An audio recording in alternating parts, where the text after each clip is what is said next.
So when I was in junior high, for a while I was doing this thing for fun where I would like turn people's sprinklers on with these special sprinkler devices that people had. And then I would throw the sprinkler device in the bushes so they couldn't find it and they couldn't turn off their sprinklers. I thought this was really funny. And one day I was doing this with my friend. And instead of a sprinkler, we decided just to like turn on the hose. And we pointed the hose at the front door and rang the doorbell. And so that when someone would open the door, they would get hosed by the hose. And so we do the hose thing, we run, and the people who open their door, they get sprayed and they see us and we get caught. And I'm really like embarrassed and humiliated and I apologize and they're mad.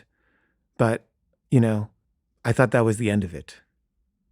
And then the next day at school, this kid named Tony Dodge, who was kind of like a bully thug kind of guy, he walks up to me and says, "Hey, did you hose a house on Gillette Street last night?" And I'm like, "Yeah, how'd you know?" And he said, "'Cause that was my house. And it cost my parents $50 to replace the carpet, you fucker." And then he like punches me. And I'm like, "I'm really sorry, Tony. I didn't know it was your house." He goes, "Well, it was." And he punches me again. I'm like, "Tony, I'm really, really sorry." And he's like, "I want you to fight me." And I'm like, "Tony, I'm sorry. I don't want to fight you." And he pushes me and says, "Fight me." And I'm like, I don't believe in violence. And he pushes me again. He's like, "Fight me." And then all these kids start running up and going, "Fight, fight, fight. There's a fight." And there's like, 50 kids in a circle and they're going like, "Punch him, hit him back." And I'm like, "I'm sorry, Tony, I don't fight."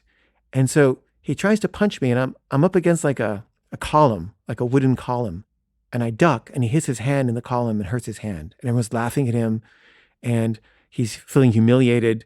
And then finally someone, an adult, notices the mob chanting, "Fight, fight, fight," and comes over and breaks it up. And he grabs me and Tony and he takes us to the principal's office. And I'm just kind of so upset by the whole thing that I just start crying. I'm just crying and crying and crying outside the principal's office.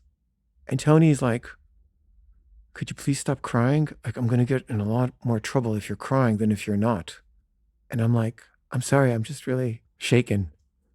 And he says, "Just please stop crying. I'm going to get expelled." And I said, "I'll tell you what, Tony. I'll tell the principal to go easy on you if you promise not to try to punch me anymore." And he said, "Okay, deal." So the principal has me come in and I tell him what happened. I told him what I did. I told him about the deal I made with Tony. And I said, "Please go easy on him because if you don't, he's going to beat me up some more." And the principal said, "Okay, I'll talk to him." And then it's Tony's turn and he comes out and he says, "Thank you." And then I would see him around school, but we never ever talked. And then years later, when I was in college, I pulled up at a gas station. It was like a full service gas station. And Tony was like the guy washing my windshields. And I was tempted to say something like, "Hey, Tony, how's it going?" But I thought maybe he didn't recognize me. And I was afraid that if he did, he'd beat me up.